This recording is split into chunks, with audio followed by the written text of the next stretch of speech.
Hello and welcome back to the Blend podcast. I'm your host, Mike Ruff. Today's guest is incredibly passionate about nurturing the next generation of technicians.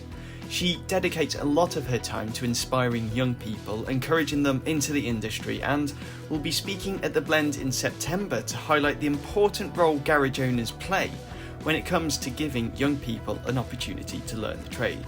It is, of course, Louise Baker of Womanic. Louise, thanks for joining us on the Blend podcast ahead of, am I right in saying, your first ever year at the Blend? It is my first year at the Blend. I'm so excited.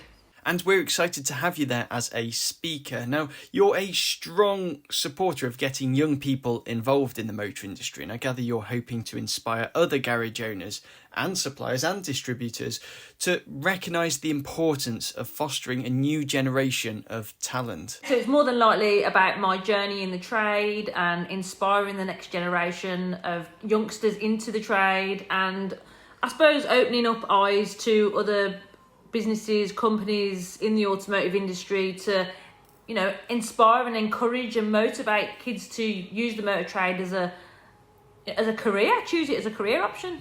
So tell us about your entry into the motor trade, Louise. I had my first car at 16. My dad was into cars and motorbikes. My car was an old Mini and it broke down to the point the wheels fell off when I was driving. And my dad had shown me how to repair it and maintain it. And then I'd had cars through the years. I had various car clubs. And then I had different automotive jobs. So I worked at a massive automotive store in Aston, Birmingham. I was hugely recognised on the underground car scene. I was well into modifying and organising cruises and things like that. So I built up a reputation and a name for myself. And then I went to work in different garages. And then I came out of the trade because I felt that I didn't have any job security. And then I fell pregnant with my daughter and I was working for a well-known supermarket, which was the most stressful, horrific job I've ever had. And I worked nights. And then when I had my daughter, I thought, I don't want to do this anymore because it didn't give me a lot of time to myself. It was really bad. And I just thought, what can I do that will give me the flexibility to be a mum? But also do what I love to show my daughter that you have to do stuff that you love to get anywhere really, because if you don't love your job, then you don't want to get out of bed every day and you're not motivated to do anything. And then my dad's friend says to me, you should work on cars as a business. I've told you for years, but I never had a qualification in it, so I suppose I never thought that I could do it.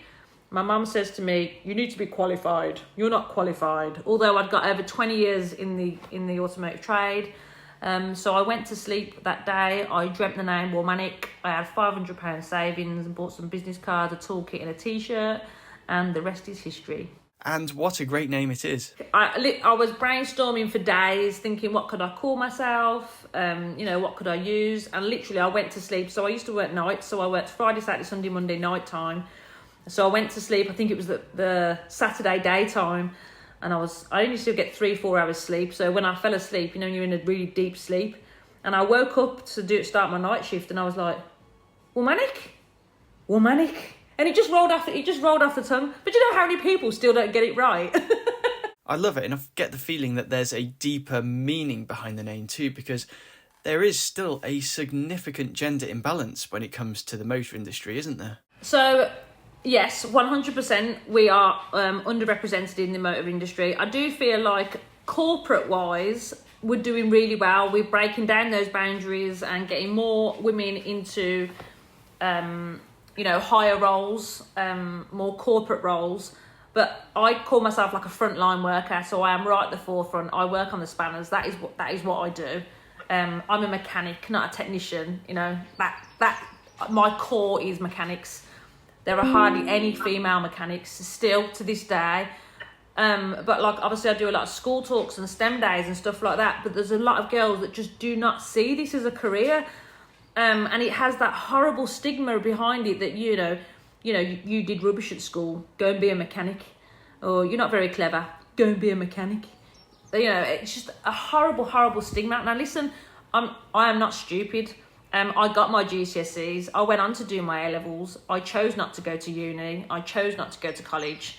But if someone would have said to me, Louise, your passion is mechanics and cars, and you're good at, at working on stuff, why don't you go and do an apprenticeship? Nobody ever said that to me. And if they did, oh my goodness, I would have just grabbed it with both hands.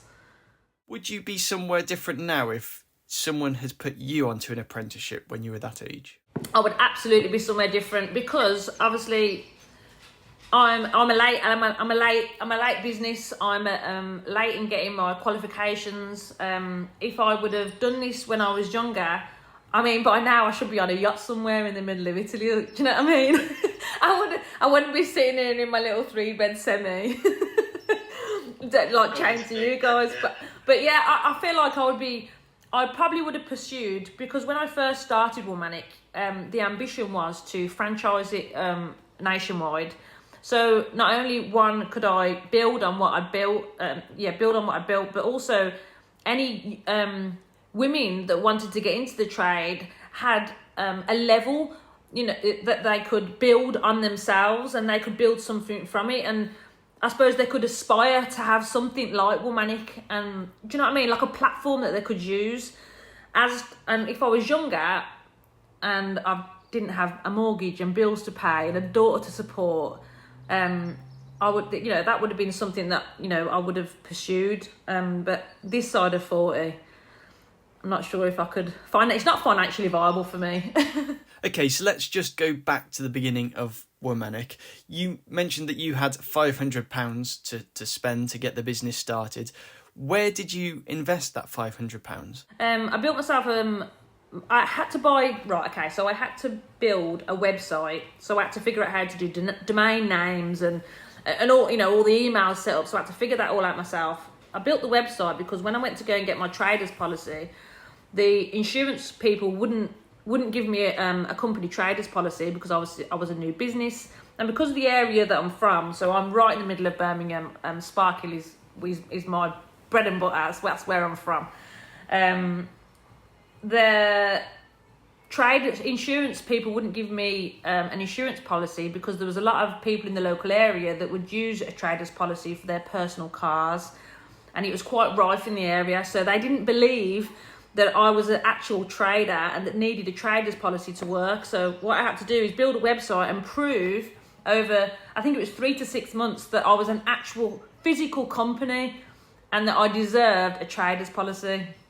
Then after they'd monitored me for a while, they gave me my trader's policy. So yeah, that was quite a big obstacle for me to get over. I'm self-taught in everything I do. So not only am I self-taught in working on the spanners, even though I do have my qualification now, I was a late qualified mechanic. I built everything myself. So my website I built myself, all my social media, my marketing, my advertising, any design work, all my customer base, everything. I do everything myself. My accounting, my bookkeeping. So I'm literally self-taught. So I found it difficult in the sense that I didn't know anything and I've started from scratch, but not difficult in the sense that it's something that I really wanted to do, something that I was really passionate about, and something I've worked really, really hard to get, and I haven't been given it. I haven't, I've not inherited it from a family. I haven't won the lottery. I haven't got loads of money. I've literally built it up from £500, to where I am today. And honestly, the support from not just the motor industry, but friends, family is overwhelming. So I think people need to know the support is there, and especially when they see how passionate and how much you want to do something, everyone rallies around you to try and help you get to where you want to be. Interesting you mentioned about support there. I was going to ask you, who influenced you, mentored you and supported you in your career? Obviously, my dad is my biggest supporter. He's my best friend. And up until recently, he was always in the garage with me. So he'd even still help me. He's been diagnosed with stage 3 cancer now. So he's pretty much off his feet. So he can't do that anymore. But up until that diagnosis, he was like my right-hand man. So he's my biggest supporter. But then when I worked at Fletcher's Auto Store, which is closed down now, that was the big auto store in Aston. It was a family-run business, and it's probably one of the best jobs I've ever had. We all got on like a family. And the reason I got that job is because the supervisor there, I approached them to sponsor a car club that I was running. So I wanted some sponsorship. So I went in there and I was like, oh, you guys should sponsor me. This is what I do. And Scott, who was the supervisor, he says, yeah, do you know what? This is a good idea, but I want you to work here. And I was like, what? He goes, yeah, I want you to work. I want you to come and work on the performance end. And I was like, oh, okay. And at the time I wasn't working. And I was like, oh, that sounds wicked. And so I went to go and work at Fletcher's, and that was just a big eye-opener. I mean, I sold alloy wheels, I was lowering cars, putting big exhaust systems on. I was responsible for all the modification, I guess, really. And I worked as part of a team with a bunch of lads, and that was probably my first exposure to really working in the motor trade. But I'd have customers coming in, and I'll never forget this. And I still speak to Scott now. I even messaged him about this the other day, and I'll never forget, this customer came into Fletcher's and he says, I want to speak to someone about alloy wheels. And I was like, oh yeah, you can talk to me. No, I want to speak to one of the lads. And I was like, oh all right then. So I called Scott over. I was like, Scott, this guy wants to speak to a lad. Obviously I'm not good enough, he wants some alloy wheels. So Scott goes over, he goes, can I help you, sir? And he says, yeah, I want to speak to someone, what about alloy wheels? And Scott goes, okay, 1 second. I'll just get our performance specialist. Lou? And I was like, hi, can I help? Have you ever found yourself in that kind of scenario since? No, never. I never, ever. Since that day, I mean, that customer from then on was one of my best customers. He always returned back to me, and I did pretty much his entire car for him. He used to ask my opinion and everything, which was really good. But I'll never forget Scott, because he always supported me in that way. But I think that gives you so much confidence then. There's someone like that believes in you and believes in your skill, and, just encourages you to just put yourself out there. Obviously, because I've built myself a reputation up over the years then. No one knows me for anything else apart from cars. So like now, opening my own business, I didn't find it a struggle, because apparently everyone thought I should have done it years ago. What's the biggest challenge you've come up against so far in your career? I'm going to go back just to being like me and my daughter, because for me to start a new business, so I worked when I first started out Friday, Saturday, Sunday, Monday, night time for Tesco. So I'd work 10 on the evening till 7 in the morning, just stacking shelves. I was a new mum. My daughter was 1 then. And I had bills and a mortgage to pay, but I wanted to do something better. So for Womanic, I used to work Tuesday, Wednesday, Thursday, Friday, daytime to get it off the ground. So in effect, I worked 8 days a week as a new mum, not knowing what I was doing, trying to find my feet. Is it a good idea? Is it a bad idea? I have a lot to lose. What do? I did it for 2 years. I used to have 3 hours sleep, if that, every single day. It was really, really, really tough. But after 2 years, COVID hit, and I thought, if I can make Womanic work through COVID, I can make it work for anything. And I think, it was almost like a sign, you need to just get it done. So it was liberating. I walked into Tesco's and I was like, I'm not coming back. After 8 years, I knocked Tesco's on the head, and I went into Womanic full time, and it's the best decision I ever made. It was well worth the risk, but it was so scary. Like, I'd have panic attacks, chest pain, I went through anxiety, it was horrendous. As well, obviously, my relationship at the time, it was just a lot, do you know what I mean? So I would say the hardest part was the risk. It was a big risk.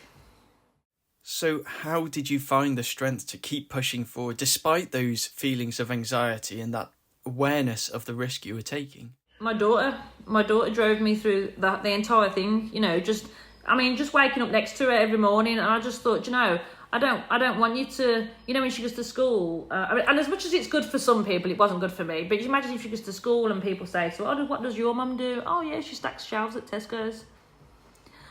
As much as that's great for some people, and it works around their life, it's just not good for me. It's not something that I've never settled. I've never wanted to be second best. I've always wanted the best, not just for myself, but now obviously for Ava, and I wanted to know that she can. It doesn't matter what you want to do or where you want to go. If you have a desire and a passion to do well, and you work really, really hard, I needed to know that nothing comes for free. You don't just get given it. you've got to work really hard to get to where you want to be and what you want to do. I can tell you some stories about working for people. I've walked out on jobs, I've thrown things in jobs, I've really lost my temper, I've had panic attacks through different, when I work for people. Now I work for myself.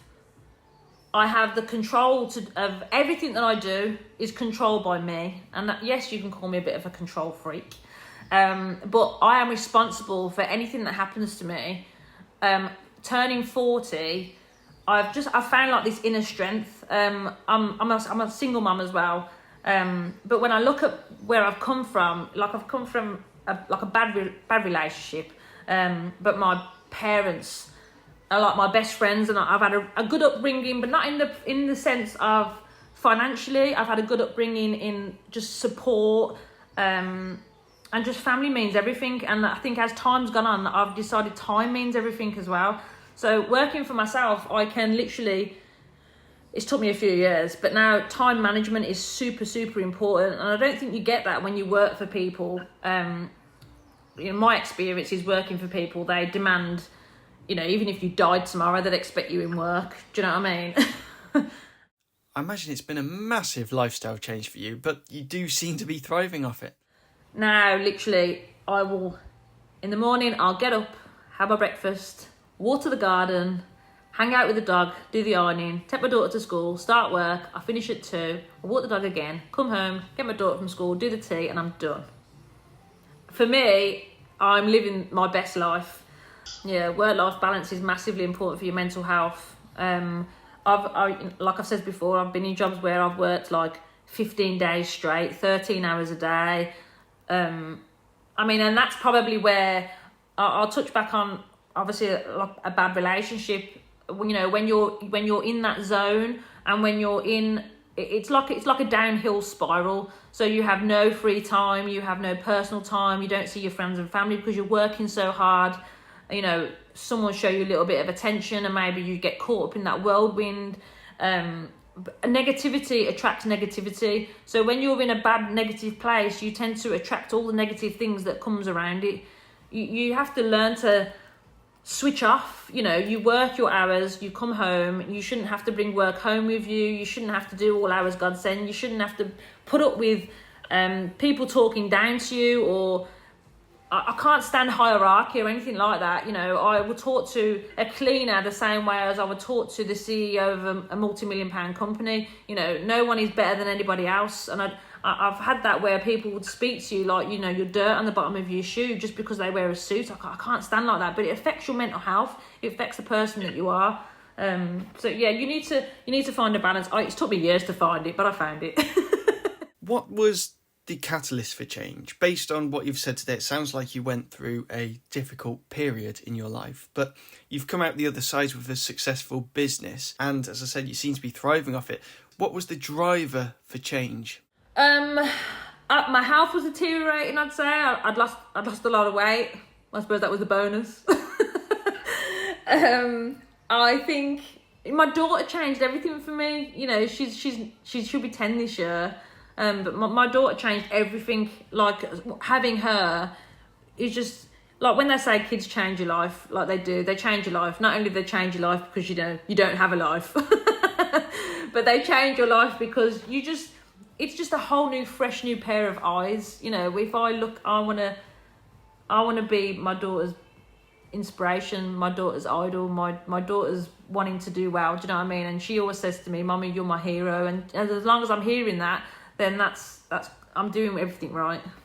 What about future plans? I do feel like it depends on how you want your business to evolve. Like, I get asked this all the time, where do you see yourself in a few years? For me personally, I love what I do now. For other people, when they want to expand and stuff, they obviously need to learn and educate themselves into, electric, hybrid, ADAS, all that sort of stuff. They need to get qualified and clued up on it. I do find that that's where apprenticeships and work experience and stuff comes from, because kids these days, they love computing, they love technology, they love coding, all that sort of stuff. That's where their bread and butter is going to be. That's going to be their future. So, for companies to invest in apprenticeships to get them to be fresh eyes, to see the up and coming new stuff. Because let's face it, the majority of the motor trade, the dinosaurs, they're just old school, stuck in the ways, and it's really hard to change them. But you need to get fresh people, fresh eyes, fresh new blood, and that's what's going to help you evolve. You know, change is difficult, isn't it? But it happens, and you have to move on with it, and you have to, if you want a bigger picture and you want to expand and you want to be the best, then you need to upskill. Talking of fresh skills, you do a lot of work, as we've already mentioned, with young people and open a lot of eyes to the many opportunities that there are in the automotive industry for them. So tell us about your work with youngsters. I've had 3 apprentices in my time of doing Womanic. The lad that I had him for 3 years. I had him straight out of school.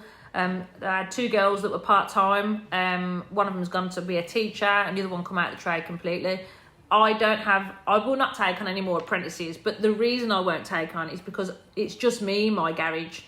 So for me to take time out to go and do workshops, STEM days, career events, any TV that I do, modelling that I do, or anything like that, I have to shut down the garage, and that's really not fair on any apprentice that I get. However, on the flip of that, I do take on work experience. So school, because I can literally book out a week for them, and they've literally got one-to-one with me. It's personal. The only downside to that is it costs me a lot of money. For me to take on a work experience from school, I have to get specific insurance because they won't cover anyone under the age of 18. That's something that's really lacking in the motor trade. There should be someone to offer a particular insurance to help us to take on work experience. The little people like me, it costs me to take on a work experience. And yet you're still working with them. Why is it so important to you? You know what? I love it. I absolutely, my passion from mechanics to doing the young people talks and schools, it's kind of balancing out if not the school's moving a little bit more forward. Listen, when I do stuff like that, I don't get paid for it. I literally take it out of my own time, so I close my garage to go and hang out with the school or whatever. But they want me to go there to inspire, but I come out inspired. Like, it really grounds me, it humbles me. And when I just talk to kids and I listen, I mean, you get some of them that have got massive ambition and, you know, their goals and aspirations, that they floor me. Like, it's amazing what some of them want to do. But then you speak to some of them and they haven't got a clue, and they're just not sure which direction they want to go. It's really hard because I know that teachers get a rough ride, and they're obviously not supported in some aspects, and I find that it's really hard for them because they're not motivated, it's hard for them to motivate pupils. So I do feel like maybe sometimes they're given a bit of injustice, they're just not supportive of their pupils enough. So I go, because I'm so passionate about what I do, it injects a little bit of energy into them. So I think it's really important that I go and show students and pupils that the motor trade's an option, man. But I always say to them, like, I was doing one the other day, and one of the girls says that she wanted to be an artist, and I was like, do you know, that's great, but I suppose you see being an artist as doing watercolours, you know, Pablo Picasso doing portraits, you know, all that sort of stuff. But I see an artist as why don't you go into airbrushing? You could do helmets, you could do you know, graphic design, you could do the stickers on rally cars, you know, and I can choose their passion and point it into the direction of the motor trade, and then all of a sudden they're like, oh, I never thought of that. No, you never, but that's why I'm here. So what advice do you give to school kids looking at their career options? There's a big, big wide world out there. Open your eyes, go with your passion, go with your hobby, go with your dream. And you know what? No dream is too big. I never thought I'd have my own business. I never thought I was skilled enough to have it. I never thought I would. I didn't have the confidence to do it. You need to be confident, and knowledge is power. The more you know, the better you'll do. I always say to people, you need to be the best version of yourself. But to be the best version of yourself, you need to be happy with what you do. And you know, when they used to always say to me, do a job you love, you'll never work a day in your life. And I never used to listen to it, but honest to God, it's so true, because I've been in those jobs where, you know, you wake up every morning and you're like, oh, snooze my alarm. Oh, God, I can't believe I've got work today. Oh, God, I can't wait for my day off. I can't wait for my holiday. I don't get that anymore. I love going to work. I love what I do. I get out of bed with a spring in my step. And I do think that comes with age and experience. But if we can drum that into kids at a younger age, then hopefully they'll realise it a little bit sooner. You must do what you love. You must do what you love. Louise, thanks so much for sharing your passion and your story with us today on the Blends podcast. I can't wait to hear much more from you in September. No, I can't wait. I'm excited. Thank you for having me. Louise joins a fantastic lineup of speakers at this year's conference, which is returning to Birmingham on Saturday the 28th of September. It's open to all independent garages across the UK and Ireland, and if you're yet to get your tickets to the Blend, do so now whilst there's still some tickets available. And we'll see you there. Thanks so much for listening. If it's your first time, please do subscribe to the podcast in your usual podcast player, and why not go back and listen to the insights shared by our many guests in previous episodes. We'll be back with a new one very soon.